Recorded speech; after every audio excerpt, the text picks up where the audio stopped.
Welcome to 28 Days and Beyond, where we celebrate and reflect on our history, our heritage, our culture, and our own authentic voice. And I'm your host, Alexander Evans, with my co-host, Amari Johnson. What's going on, man? We're going to talk about protests. All right. Activists. You an activist, man? No. Never Nah, participated in. I had a brother of mine in Brazil. He used to say, activists do activities. Oh, right? Okay. And he was like, I'm not an activist. And that kind of always stuck with me. There was a time in my younger days where, I was in the streets, rah-rah, shishkumba, you know what I mean? All of that sort of stuff. But I don't necessarily think that the way that folks talk about activism today is necessarily the most efficient way of affecting change. So, no, I'm not an activist in that sort of sense of the word. What about yourself? I would call it contrary. And what I mean by that is, I think too often we look at activists in a narrow, defined way. So you can be in places of where you travel and protest, right, against some of the systems that you encounter on a daily basis. So by that definition, I'm one. So when I go into my personal, professional, and social life, and I talk about subjects, I challenge how people have been conditioned when people are narrowly defined by stereotypes. Certainly. And that way you can activities, right, conversationally, and talk about these difficult conversations, because everybody's not going to participate or watch where people protesting or being disruptive to a large degree. But we can go in every place that we travel and do that, and I think that is critically important as well. What's your thoughts on that? So what to you is the objective of protest and activism as you're explaining? Well, when injustice happens where you are, you got to deal with it. You can't wait. So you're constantly reacting. I'm reacting. So it's a reactionary approach. No. I'm proactive because I ask the questions. But what I'm saying is, once injustice happens in your presence, you can't say, well, let me get the boys and we're going to march down the street and then we're going to talk about this. No, deal with it as it comes, as it affronts you. And I think that's the best way that you can impact change on a daily basis, as opposed to, and I'm not saying the other way is inadequate in any way, shape, or form. I'm just saying that you don't have to wait.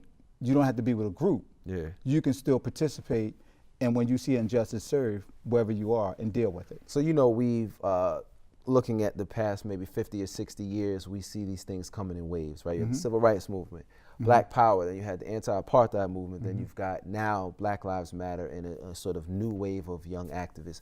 What is your take on today's activism? See, for me, it's all about execution and follow-up. So for me, if you protest and march and ain't no follow-up, you just having activities and you just talking loud, ain't saying nothing. So for me, I want to know the implementation process when you leave that environment and what you plan on doing to so change can happen. Right. So too often, I don't know if people come with a strategy and how you're going to implement those things in your daily life and your interactions on a daily basis. So I think that is critically important as well. So it's the protest and the follow-up. The follow-up. Is protest the only way to sort of carry out some kind of activism? Nope. What are some other ways then? Well, I think engaging in dialogue, going to places where... or we all just sit down and talk about it? No. I'm just saying I work out at the gym. I go to church. I'm at social events. I bring up these subjects and challenge those notions and biases that people have to try to make a small impact in intimate settings. Certainly. Well, we'll be joined today by Whitney Thomas, who is a professional photographer and activist, to weigh in on these issues and much more when we come back with 28 Days and Beyond. There's a direct relationship between having the businesses and being in prison. Go find see how many Asians you can find in American prisons. You ain't gonna be in there.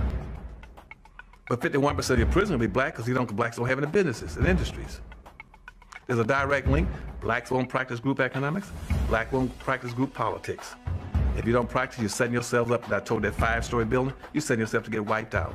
Understand the nature of race, which is economics. If you build the first floor, it's economic. Build your businesses and your industries. Control business and industry, and put that pools in your money, and hold that money, and practice group economics with it. Arab and Asian money bounces 12 or 13 times what it leaves. Jewish money bounces 18 times. Black folk gotta learn how to practice group economics. Black Americans spend every penny they get outside their own community. Then you take the money and the wealth that you get from that first floor and go to the second floor. The second floor is politics. You then take that money on the first floor and you control your politics. Black folk must quit allowing people to tell them to go out and vote. Vote for what? Nobody's going to do anything for black folk in politics. Politics is controlled by money, major corporations who got the money. That's what controls politics. If you have no money, you have no say-so, you have no benefits coming. We're back with 28 Days and Beyond, and on the set with us we have Whitney Thomas. Welcome to the set. Thank you very much. Well, there's been a lot of protests and uprising and all those kind of things. What do you think the cause of it? What's your thoughts on that? Well, I guess there's a lot of ways to look at it. I tend to look at it from a black perspective. Okay. Of course. And I would say from the black man's perspective in America that I think it's a waste of our resources. Okay. I think that How dare you? Yeah, exactly, right? I just don't think that it's our fight. I think we're fighting the wrong fights, but we do that with a lot of issues. But what in particular you think is not our fight? Well, immigration in general is a problem in a lot of different ways. I mean, there's illegal immigration, like people coming over the border in Mexico or people overstaying visas and green cards, that kind of thing. And then there's immigration like this travel ban.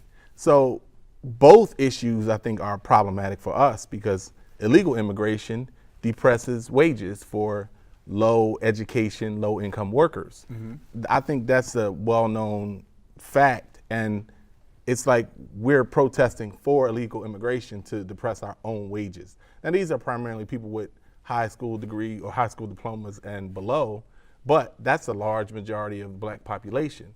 So I think people tend to look at immigration, illegal immigration, like people in the field picking oranges or something. Mm-hmm. They're not looking at it like the construction trade. Mm-hmm. They're not looking at the hospitality, the hotels. They're not looking at the kitchens all over the restaurants all over the United States. And so or like use the meatpacking industry is a good example because I talked about this recently. In the meatpacking industry, they're really well known for horrible work conditions.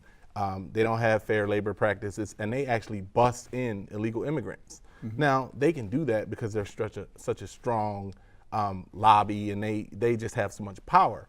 And so they can get away with it. But what people don't look at is, well, how do you have unfair work conditions in America? You do that by having a group of workers that don't have any recourse. So they go, well, does that depress wages? Well, of course it does, because if you don't have to hire people and then pay them a fair wage, if you have an outlet to do that in another way, then of course it depresses wages. But that's not the conversation that we have. So why do you think that we always jump to other people's clauses or cases and not stay true to ourselves to a large degree as black people? Well, and this is something I think really makes people uncomfortable, but I think it's a form of white respectability politics. Okay. It's like another form of that. If we're good to you, then somehow in some weird way, we're going to be rewarded for that. And so we use our personal capital to help other people who have no interest and have never shown any interest in helping us. So I'm sorry. So why do you think people piggyback on how we have been activists on the civil rights movement? Now everybody tie themselves to those agendas as well. Well, and it's funny that they do that because they tie themselves to it, but they weren't there, and they're not there now. Mm-hmm. I continue to use this example because if you notice, since this travel ban took place, I guess Google personally raised like $4 million internally for fighting, against this Trump ban. The ACLU raised over $25 million. A couple of them dollars. Now, what's interesting about that is we've been discriminated against forever in this country. And ain't nobody raising money, okay? Google, by example, in 2014 was found to have a horrible record of employing black people. Yep. So in 2015, the U.S. had to sue Google just to get the statistics from Google, right? Mm-hmm. CEO comes out and they say we have a poor record of hiring minorities, mm-hmm. right? And that was kind of it. Trump institutes the travel ban. CEOs on the front page of newspapers saying we got to fight this and this won't stand and we're going to raise money. So you start to ask the question, well, who do people care about? They show you openly that they don't care about us. Mm-hmm. They don't have a problem. I think Google has 1% of their tech workforce is black. 1%. Now, this is an American company, but they're out here fighting for people with visas from, India. Mm-hmm. They're fighting for people. Mm-hmm. Yeah, and so how does that help us? So when it comes to black people in America, I tend to ask that kind of old Latin question, and people typically think about it in terms of law and order and crime and punishment is who benefits. So all these issues, I always ask the question, who benefits? If they overturn a travel ban from countries like Iraq and Iran and Syria, how does that benefit us? It doesn't. I'm actually more of a protectionist when it comes to trade, because think about it. If we have a trade imbalance with a country like Mexico, and corporations we know in America care about no one but themselves, the bottom line. And so what are we fighting for to help corporations who don't even want to help us or even hire us?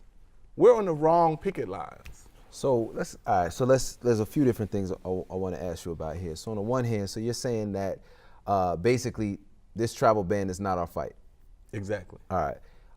And the second thing I wanted to ask about is how do you, so black people have been, right? We've seen a sort of rise in active, quote unquote, activism or protest, let's say, particularly with regards to police shootings. Now, one thing I did notice was interesting was the ACLU and all of these lawyers, white lawyers, are doing their pro bono work trying to get the families into the country, but wasn't nobody down there trying to, do anything in terms of, the police murder of black people, right? So, but black people in particular have also been protesting, the police murders and police terrorism. So what do you make of that sort of situation? Well, I mean, the police is once again, what are the police? The police were created to protect property of rich folks.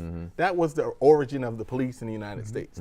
That's still their job. That job never changed. They added the little protect and serve on the cars, but protecting and serving who? And so you can see that in the adversarial relationship that we have with the police. When you get stopped by a police officer just driving your car, that is an adversarial relationship. They deal with you like this authority. Now, they deal with us that way. They don't, if we're on Villanova's campus, if a police car stops someone driving, say, 2 minutes from here, their attitude and their approach to that driver is going to be way different than if they stop me in North Philly. Yeah, certainly. And so it's because the job is different based on demographics and location. And so it's one of those things that we have to think, we tend to, like on sports radio, they like to call things second level. We have to start thinking more second level, third level, and stop fighting fights that don't benefit us. Stop looking at things on a surface kind of level. Like for 8 years, I've kind of been a Obama basher, I'll call it. I won't be shy about it. I've been blasting Obama for almost 8 years. And so, but we love Obama. And then, but if you ask the question, well, how did we benefit from Obama? People don't know. Yo. And so let's take a pause there, because we could definitely pick up with that point. When we come back with more 28 Days and Beyond, we're gonna dig a little bit deeper. So you take your money and you control, and you take your money from the first floor, you buy every politician on the second floor. And any politician you can't buy, you rent or lease them to get what you need. Then once you get the second floor under control with the politician, with your money, then you go to the third floor. The third floor then is the police department and the court system. You take your money from the first floor and your politics on the second floor, and you control the court system and the police departments. Then the fourth floor, then is media. You then take the money that you generate off the first floor from business and industries, and you go after radio stations, TV stations, newspapers, and cable systems, so that you can now inform and communicate with your own people. Right now, black folk own and control less than 35 thousandths of 1% of the media in the United States. Out of 12,000 radio stations, black folk own about 75, 80. That's all. You own no cable systems. You don't have a daily newspaper. You have nothing of importance. You got about one black TV station. And so you can't communicate with your people, you can't inform your people, you can't do anything. You can have Rush Limbaugh and all the rest of the guys talking about racism all day long and bad mouthing you, and O'Reilly's. They can call black folk all kind of names all day long. What are you gonna do? You can't respond. You can't even communicate with your own people because you don't have an economic base. 51% of all the prisoners in the United States are black people. You only make up 12% of the population. That's no accident. It's because you don't control the economics and the politics. And they're gonna go after the weakest people they can get their hands on to incarcerate. That's the black folk. And what are you gonna do in response to it when they over incarcerate you? You're gonna go out and have a march, a demonstration. We're gonna march. March for what? Who cares? Marching, they never changed anything. We're back with 28 Days and Beyond, and we're going to dig a little deeper. I'm going to pivot to you, Amari. A couple things we talked about on the break. before the break, you were talking about Obama and, you know, the past 8 years, right? And I think you're absolutely right on that point. We know that Obama, when addressing black people directly, was demeaning, dismiss. Who was Cousin Pookie? You know what I'm saying? Like, who told him to say that every time he talks? Whenever he talked to black audiences, it was, especially black men, it was always pull your pants up. That sort of Bill Cosby Stop lecture, playing right? video games. Exactly, all of that. Stop watching The Housewives. Of course, and then of course we know beyond that he was also King Drone, if you will, right? Where they said 20 minutes, every 20 minutes for 8 years he was, but right. So we understand that, Right. And I agree that that's a topic that black people don't really like to talk about In public. No, even in private, man, people will fight you over something like that. Yes, they will.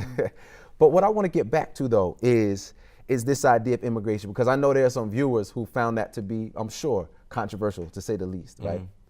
Let's really investigate this. So you're saying that that these immigrants, legal or otherwise, are contributing in some part to the black unemployment rate. You talked about, you know, labor and wages and things like that. So that's what you're saying. So break that down for us. How do you see that to be the case? Well, think about the workforce. I mean, think about the simple concept of supply and demand. There's demand for some people to make shoes, right? So you have this workforce that you can hire to make shoes. If you have, I think it's like 47 million immigrants in the United States, which I think is like maybe a fifth of all the immigrants in the world. And you gotta wonder, why are they all here? They're here because there's money to be made.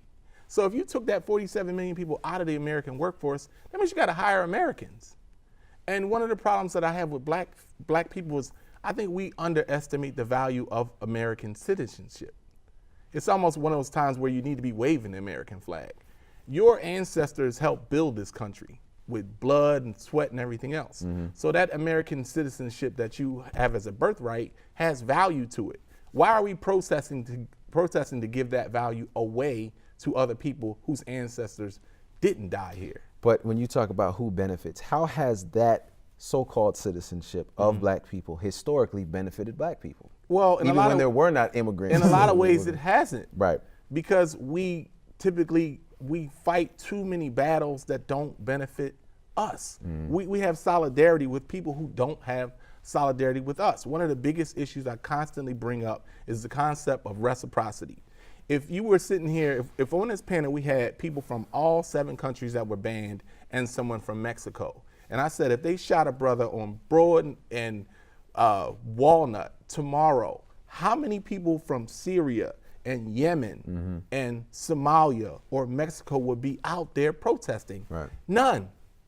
Because our fight is no one's fight. Black people are like the bastard of the world. Of We're course. the people with no support from anyone, and no one even feels the need to provide any support. We're like nobody. From like the Game of Thrones, we're nobody. Yeah. We don't warrant support. But I still don't see how that necessarily ties to, one, you mentioned the 47 million. Well, we know that those 47 million are, not all of them are working so-called low-level jobs, right? We know a lot of them in the tech industry or higher. Right. Because the fact is, manufacturing is not where America's a service-based economy. So, you know, it's not going to be, mostly people who are doing these sort of shoemaking. That's not happening in the United States, right? So we know that. But how does the presence of these immigrants, again, impact the material reality of black people? That's what I'm interested in getting at. You know what I'm saying? Yeah, well, it's the workforce. Think about it. Black unemployment is the highest among any group in the United States. But that's not only because that's because white people don't hire black people. That's because of racism. It has always been higher, whether the presence of immigrants in the society was 47 million or less than that. So You know what I'm makes saying? it easier for them to not hire black people? Oh, good old white supremacy. I mean, that's No, but I'm saying who can you hire instead? But if it's not a Mexican, they'll come up with some other excuse. Because ultimately, what I'm saying is this, right? I feel you. I understand that there's a presence, and you're right. The jobs that you mentioned, it's not only the people who are picking oranges, right? It's the kitchen workers and so on and so forth. But we also know that there are industry owners who are doing the hiring. In other words, instead of pointing at the Mexican who's working for half of what we would work for, it's the fact that there's a dude. I used to live in New Orleans, wake up, go out by Home Depot 6 in the morning, right? You're gonna see 10 to 12 dudes from South and Central America who are gonna get picked up and taking, but we didn't see black people out there at 6 in the morning, right? You didn't see, poor white people out there at 6 in the morning. You had people who were going to do that job because there was a need there. But who's really responsible for that? It's not necessarily the dude from Guatemala who's trying to, make some money to pay for his family. It's the dude who's coming in his pickup truck to pick up these guys. Well, but all right, there's multiple things to let's go. pick up on that. Word up. One is black people in America have an American work ethic, which is lame. The American work ethic is terrible. And just like white folks in America and anybody else, we have a terrible work ethic. But we work longer hours than anybody, though. So, but go ahead though. That don't mean it's quality, But if but we go show ahead. up late, it's kind of like. But that's what I'm saying though. So if black people have an American work ethic and you want to hire somebody to do a job, why not hire somebody who has a work ethic that's going to get the job done in half the time and for half the cost? I get that, but that's what we go back to the American citizenship. Which is a farce for black people. Well, all right. So why would George Bush get to go to Yale? Was he the smartest guy in the world? Because he's white. No, because his dad went to Yale. Yeah. So And his what dad I'm went to Yale saying- because he was so white, what I'm 'cause they weren't saying letting is- black people into So what I'm Yale. saying is the benefits of being a Bush are the benefits of being a Bush. The benefits of of being an American citizen are you don't have to show up at 6 o'clock in the morning in the back of the I truck. guess. You All right. should be able to show up at the office at 9. All right. And so those should be the benefits. But if you really want to go way back and unpack it back to why they hire or who they hire, think about it. We support a black president who supports corporate interests. Of course. Those same corporate interests don't hire us. So why are we supporting him who's supporting them? But again, that doesn't got nothing to do with the immigrant. It has to do Sure with the it does, president and the because corporate it's interests. all about the American economy. Right. People, and the big problem that we have is we don't understand where the money comes from, where it goes, who's making it, who isn't making it. We deal with things way too simplistically. Perfect example is a company like GE, huge American company, right? GE doesn't even make all its money anymore from GE products. Half of GE's money now comes from just moving money around. So companies that used to have, like, say, CEOs that were engineers now just have CEOs that are money managers. Yeah. And so because all they're doing is playing with financial instruments to make more money. They're basically making money out of money. But what they got to do with immigrants, though? It all ties into what are we doing as a group? Yeah. Okay, so we shouldn't be fighting for immigrants to be able to be hired to replace us. Okay, we gotta change how we approach education. We should be majoring in things that people hire for. There's like so many levels of what we need to do, but I'm saying that all those things are important. Yo, Whitney, when we come back, we're going to have our final thoughts, and we're going to go further into this when we come back. Slavery was affirmative action. Slavery was affirmative action. Jim Crow segregation was affirmative action. It was rewarding those people who had certain kind of skin complexion. That's what it was for. Affirmative action was written to be corrective action. C-O-R-R-E-C-T-I-V-E, corrective. Corrective action for what? For something that the government has consistently done to impede, to exploit, to degrade, and to degenerate a specific group of people. That's what it was written for. It had nothing to do with gender, handicap, senior citizens, gays, midgets, humpbacks, just black people. That's the only people the government had systematically at all levels, from the state, county, and federal level, had gone out of their way to pass laws, slave codes, and see, blacks couldn't get out of slavery because of the federal government. The average black business can't even get the capital to present itself to the black population that the other people can get the capital to do. Now, one would ask the question, how can all these poor immigrants come to this country and have all this capital? If they had that capital, why did they leave home? And if they didn't have the capital when they left home, how are they getting this capital here when they have no credit records and they have no paper trail and they have not? So who's capitalizing them? And I think if we begin to look at that question, we begin to get to the bottom of what's going on in the black community. We're back with 28 Days and Beyond with our final thoughts. Woody, one of the things that we was talking about was we as blacks have a very complex, very convoluted, very schizophrenic relationship with America, with all these immigration, slavery, white supremacy.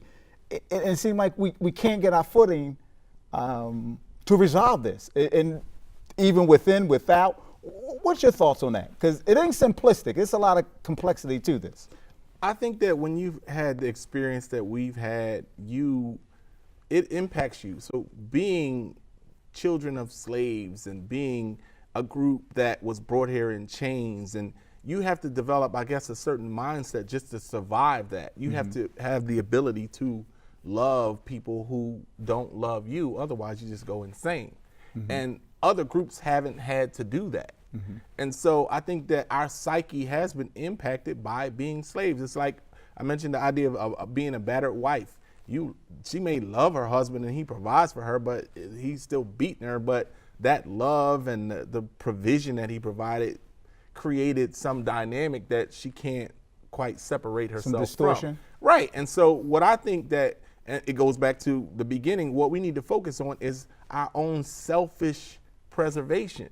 We can't keep working so hard so that others can do well and then not reciprocate when it comes to us. What do you think some of the main issues we should be focused on are? Economics is always it. All right. It's always the money. I always tell that joke when I talk to school kids is why did Willie Sutton rob the bank? And he said, because that's where the money is. We have to go where the money is, period. So our kids should be focused on things like STEM education. There's this new video out right now with some young teacher. He's giving these kids all these pounds. I don't know if you saw it on the way to class, and people posted that they love it. And I posted, I hate it. Why are you doing that? You're taking 5 minutes of time that they're not learning math. They're building relationships. No, they already cold-hearted, they man. already know how to do the nay-nay. They already know how to do all of that, and they do that at home and all night long. They don't need to do that before science class. You're trying to inspire them, man. No, Get them in the I'm mood. not buying it. Get in the mood. I'm Yo. not buying it. My man he's Joe Clark. Man, from Lean on You Me. used to call me Crazy Joe. Now they call me. I'm a hard man. Man, yo, Whitney, we want to thank you for joining us on 28 Days and Beyond. Obviously, this is a conversation that can go on and on and on. Yes. I'd love to talk with you more about it. Yes, sir. But this has been another episode of 28 Days and Beyond, where we celebrate and reflect our history, our heritage, and our culture in our own authentic voice. Until next time, peace. Yeah.